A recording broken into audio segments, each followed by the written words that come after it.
Hey YouTube, welcome to another episode of the Undergrad Forum.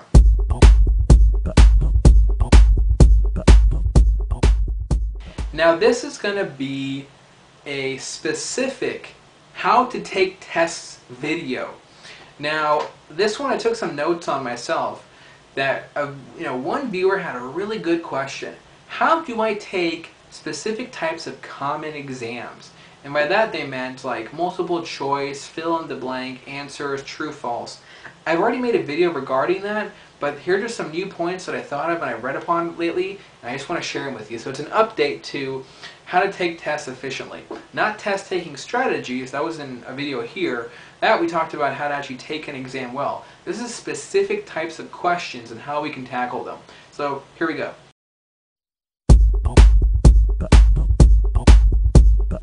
So multiple choice questions. Those are everywhere. They're ubiquitous. It's amazing. Multiple choice spans every kind of field, standardized exams, any kind of course you've ever taken. We've all had multiple choice, and it's in a lot of professors like it. One, because that's how standardized exams are, so might as well get us used to it. And two, it's super easy to grade. Put it through that machine and it's done. So you read the question for the multiple choice. That's the most important part. God, I made so many mistakes, with this when I was an undergrad. You need to read the question carefully. And I know that sounds like really obvious, like, well, yeah, I'm going to read the question, that's the whole purpose. I used to make a lot of mistakes because I would just read it quick and then just focus on the answers. The biggest mistake that's the worst thing that I could have done. The key is to really focus on the question kind of slowly, where you read the question slowly and you realize, does it say the word, which of the following options are not so-and-so? Or which of the options is least likely, most likely, whatever. There's always some kind of word you need to pay attention to. Or sometimes it'll just be a simple question. Underline if it's a specific word like not, most likely, least likely, or whatever, that really makes the whole question unique in and of itself. So underline that or circle or do whatever to make it pop out to you. Don't forget. Because sometimes, you'll have a question that says, which of the following is least likely to whatever? And you start going through the answers, the various options, and you start focusing on them so much that you forget that it's not likely to do something and you start thinking most likely. I know it sounds like, oh, that'll never happen to me. Boy, it happens all the time. It's crazy. Because you just lose sight. So if you just underline those key words in a question, when you glance up to look at the question and go back to your answers, it pops out, you won't make that mistake again. So that's the first thing. Read the questions really carefully. And if you can read the question carefully and come up with an answer yourself without looking at the other ones and just seeing if it's there, best thing you could have ever done. Because you're not being influenced by the options that are there that are possibly going to throw you off. So that's really good. And of course, if you think of an answer and you see it there, but you see a better answer, you know what to do. Go with the better answer. But it's nice to try to think of something yourself and then look at them before you start getting sidetracked. There is a technique of looking at the answers first and then looking at the question. You can definitely try that. It just didn't work for me. I don't know why. It's like just looking at the answer sometimes just didn't have much impact to me. But try that. If it works for you, go for it. That's the whole point. It's individualized for you. So that's multiple choice. So say you get a multiple choice question that's a bit hard and you're like, oh man, I don't know this one. What can you do? Alright, so what's nice with these multiple choice is that you can take each option and see it as a true or false statement. A lot of people are really good with true and false questions because there's this kind of nice thing to know that it's either true or false, 50-50. I'm going to get it right or I'm going to get it wrong. So if you view each option in a multiple choice that's challenging as a true and false, that really helps you zone in on the question and just knock it out.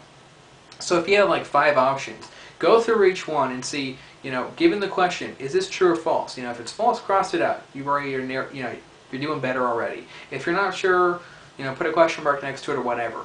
So kind of focusing on a tough question in a true and false sense is going to kind of put you in that happy place of being able to tackle it well. That kind of works for me.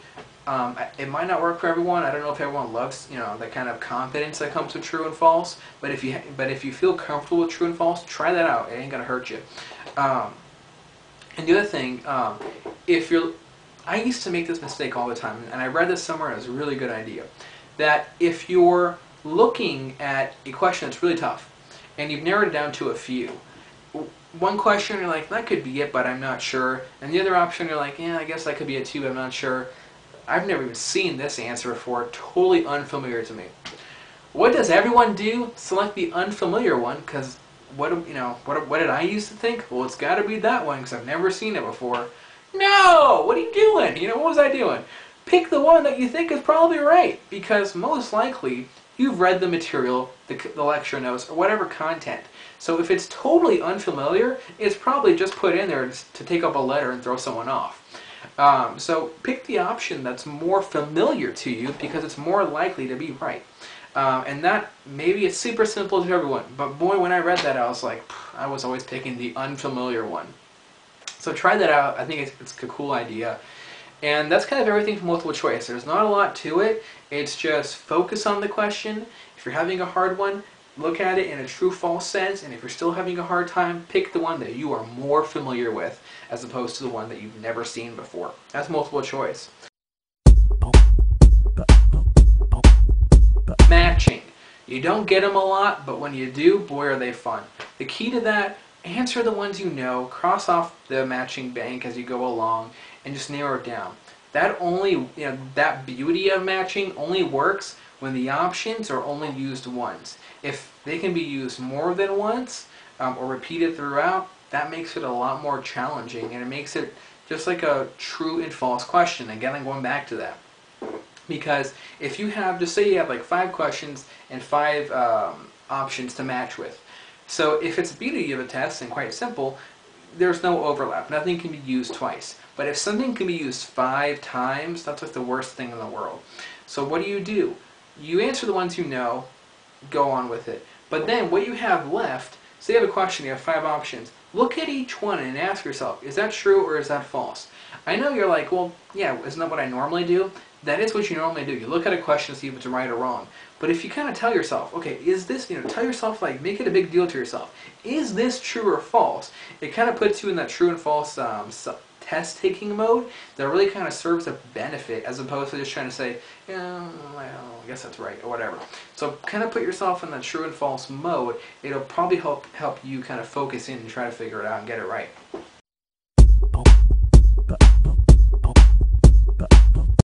Multiple choice, where one of the answers is going to say it's options A and B. Another one will say all of the above. One will say A and B but not C. So it's multiple choice. With those, you attack it just like anything else. When I say they're harder, they're only harder because you have to kind of spend a little more time going through them and figuring them out. But that's it. It's just more of a time investment. Don't be kind of tricked into thinking that it's a multiple choice. It's hard and you'll never figure it out and it makes the question hard and it's a nightmare. It's not. You look at it simply, like, it's a tough one. Look at it, true and false. Is that right or wrong? You focus in and zoom in just like that, you'll be fine. Don't get psyched out by multiple choice. It's not something super hard. It just takes more time, which is all it is. And if you start managing your time well, like we talked about, you will be fine.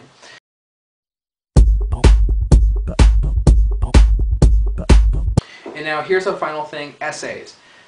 This one has been coming up a lot because a lot of professors like to have an essay question or two at the end of an exam just to kind of see, okay, what are you really getting out of this course? They kind of want to see your thought process, how you write under time constraints, all these things. And that stuff comes up on standardized exams, so it's good to practice on those, So when it comes to essays, it always seems so overwhelming because it's the word essay. And I start thinking, 5 paragraphs, topic sentences, thesis statements, oh God, boy, that's horrible. It's not like that. But if it's like any kind of like science or bio or math or anything else, it's not like a full-on like persuasive essay or like an article or something you're trying to publish. It really is just like a paragraph or two. When it comes to these essay questions, a lot of people get psyched out into thinking, boy, I better write really well. No! I mean, try to write as best as you can, but don't try to sit there and try to have a clear voice and write really well and have perfect grammar and try to impress the professor with your writing skills. Because really, I mean, that's great and all, and if you're a fast writer and you can write beautifully, God, I wish I was just like you. But if you're like most people and you just, it takes time for you to write really well, when it comes to an essay question, the whole point is they want to see the information and your thinking put out there. If you're not the best writer, you're probably not going to get donked on bad grammar, bad writing. I have never had that happen in any kind of science class. Everyone's been really, just kind of normal about, the content. Maybe you're not the best writer in the world, but I'm glad you know your science. Work on your writing, or whatever. Under time restraints, no one expects you to be a beautiful writer. So what you really need to do is, one, get that idea out of your head that you need to write really well, or like the professor's going to come and get you in trouble. No. So once you get that out of your head, that takes a lot of weight off your shoulders. You can just now focus, again, zooming in on things, on the question itself. Take time, read that essay question. It's usually not short. And when it comes to writing it, you can either on the back or right on the corner of that, just make a quick outline. And when I say outline, it's not like outlining your notes where you go into tremendous detail. No, make 5 bullet points of things you have to have in there, and when you're writing it, you'll just think of the details. You don't need to list everything. You're losing a lot of time when you do that. So that's all you really need to do. You don't need to have any kind of elaborative outline or some kind of mapping with circles and lines and all these kind of things that I've seen. Keep it simple.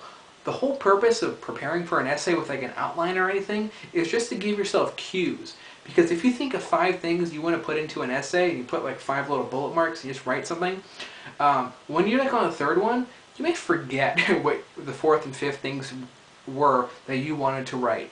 So the whole purpose of that quick little outline is just to keep yourself cued in and to know, oh yeah, I forgot, I need to put that in there, and it'll come to you. The details, you already know them. You don't need to write them all in a detail in the outline. That's a waste of time, so keep focused on that.